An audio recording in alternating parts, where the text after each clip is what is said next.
No universo do rock, há gênios que brilham em silêncio, longe dos holofotes, mas cuja contribuição define para sempre a história da música. Richard Wright foi um deles, o arquiteto de atmosferas, a alma oculta do Pink Floyd. Hoje percorremos sua vida, seu trágico fim e o legado que deixou gravado em cada nota de seu teclado. Número 1. Os primeiros acordes. A infância e juventude de Richard Wright.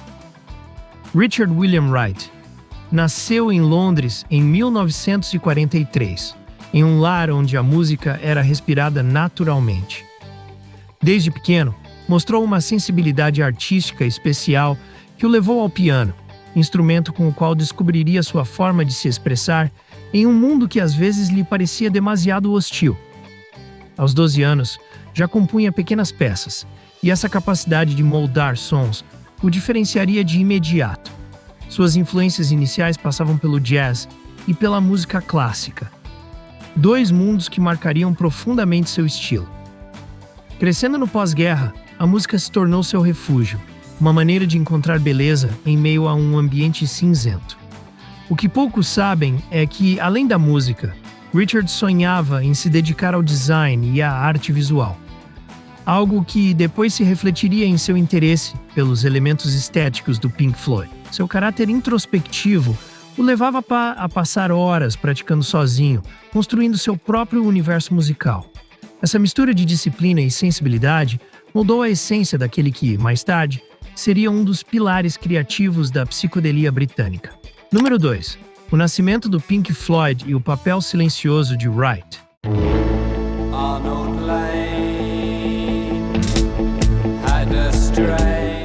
No início dos anos 60, Richard juntou-se a um grupo de jovens estudantes com inquietações musicais, Roger Waters, Nick Mason e mais tarde Syd Barrett. Assim nasceu o Pink Floyd, primeiro sob outros nomes, até consolidar a banda que mudaria a história do rock. Enquanto Barrett se tornava a face carismática e Waters o líder intelectual, Wright assumia o papel de criador de ambientes sonoros, aquele que transformava simples acordes em atmosferas envolventes.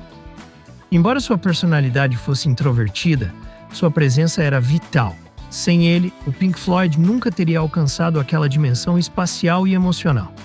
Sua contribuição não se limitava apenas à música. Ele também era um mediador entre personalidades fortes como as de Waters e Barrett. Richard trazia calma e equilíbrio em um grupo marcado por tensões internas desde seus primeiros anos. Sua capacidade de adaptação o tornava indispensável, pois sabia quando brilhar e quando se retirar para deixar outros ocuparem o centro das atenções. Graças a ele, o Pink Floyd aprendeu a ser mais que uma banda. Transformou-se em uma experiência sensorial completa. Número 3. A alquimia sonora, o estilo único de seu teclado.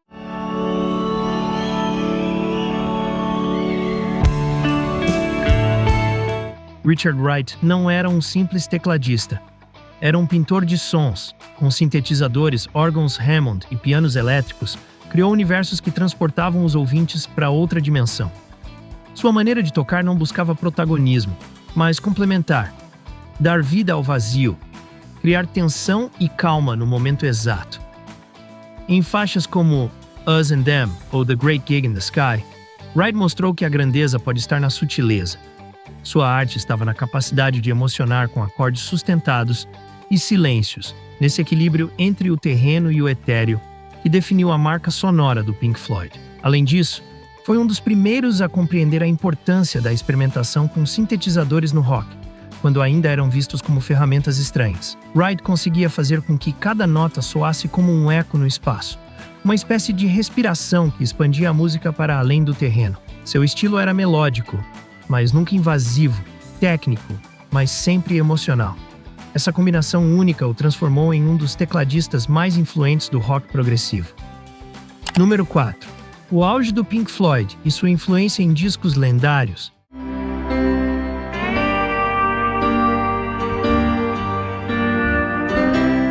Com álbuns como The Dark Side of the Moon e Wish You Were Here, o Pink Floyd alcançou um status quase místico na história do rock. Nessas obras-primas, a contribuição de Wright foi fundamental. Foi ele quem, com sua sensibilidade melódica, deu a base emocional sobre a qual se construíram hinos eternos.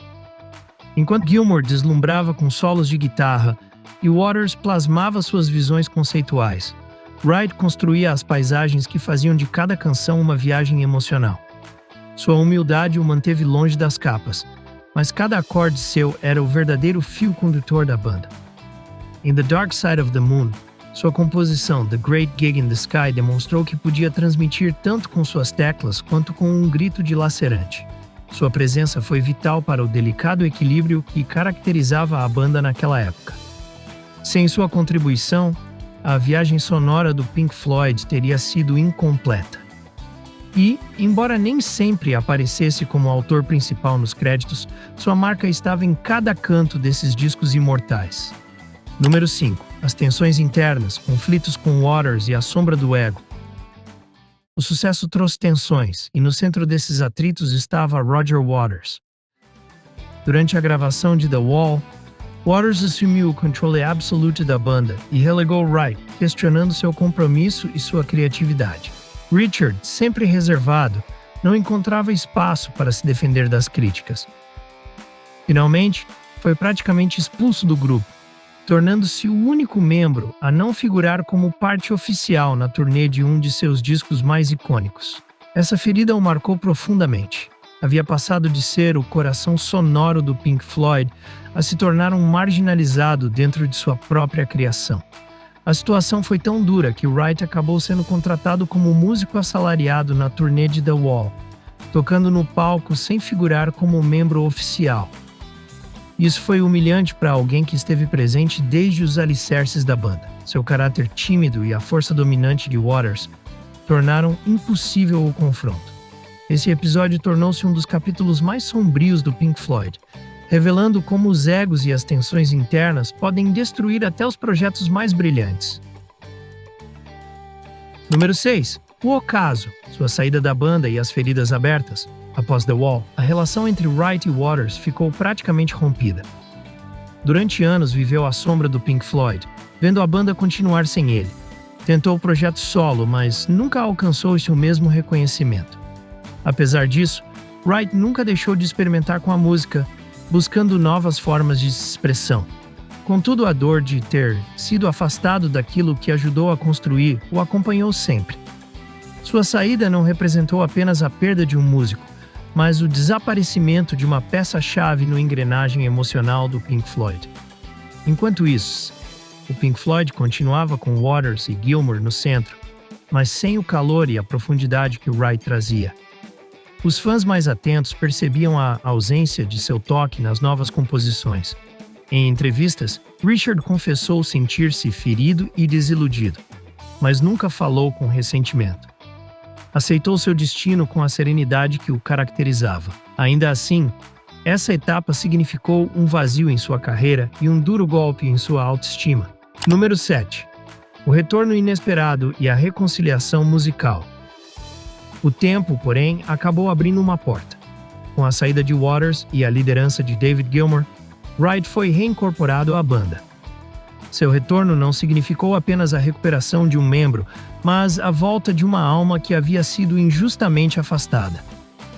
Em álbuns como The Division Bell, Wright voltou a brilhar com passagens que lembravam sua grandeza. Embora as feridas nunca tenham cicatrizado totalmente, sua reconciliação com o Pink Floyd foi um ato de justiça poética. O arquiteto de atmosferas retornava ao templo que ele mesmo havia ajudado a construir. Os concertos dessa época mostraram um Wright mais sereno, desfrutando novamente de seu papel na banda. Sua cumplicidade com Gilmour tornou-se evidente, refletindo uma conexão musical profunda que ia além das palavras.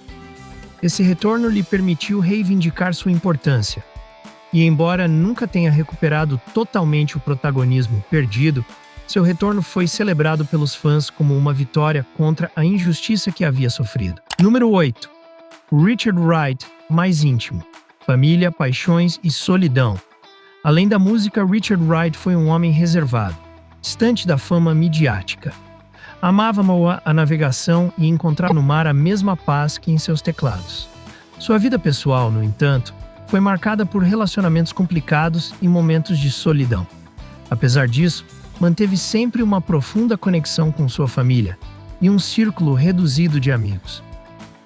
Wright nunca buscou a fama, mas a autenticidade. Preferia passar despercebido enquanto sua música falava por ele. Essa simplicidade o transformou em um dos membros mais queridos entre os seguidores do Pink Floyd. Em raras entrevistas, descrevia-se como alguém que precisava do silêncio tanto quanto da música.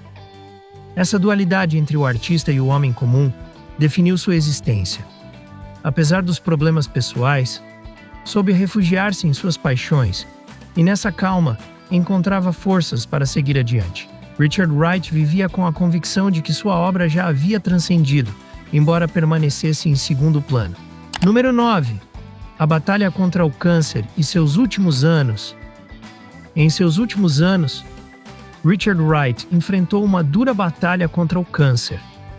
A notícia surpreendeu muitos, pois ele sempre havia mantido um perfil discreto em relação à sua vida privada. Durante esse tempo, refugiou-se na música e na família, mantendo a mesma serenidade que o caracterizou em vida. Sua luta foi silenciosa, longe do espetáculo midiático, como se até mesmo na doença quisesse continuar sendo aquele músico discreto que deixava sua arte falar por ele. Faleceu em setembro de 2008, deixando um vazio impossível de preencher na história do Pink Floyd e do rock. O mais doloroso foi que Wright partiu sem grandes homenagens em vida, sem o reconhecimento público que merecia por tudo o que havia entregado. No entanto, seus companheiros o recordaram com profundo respeito. David Gilmour o descreveu como a alma do Pink Floyd, um título que resume sua importância além dos créditos. Sua despedida foi um lembrete de quão efêmera pode ser a vida, mesmo para aqueles que deixam marcas indeléveis. Número 10. Um adeus eterno. O legado imortal de um gênio silencioso. Richard Wright não teve a estridência de uma estrela de rock convencional, mas sua contribuição ao Pink Floyd e ao rock progressivo é eterna. Foi o alquimista de atmosferas, o homem que com um acorde podia abrir um universo inteiro na mente dos ouvintes. Richard Wright nos ensinou que a grandeza nem sempre se mede em protagonismo. Às vezes, a verdadeira magia está nos detalhes invisíveis que sustentam todo o resto. E em cada nota do Pink Floyd ainda pulsa seu espírito imortal.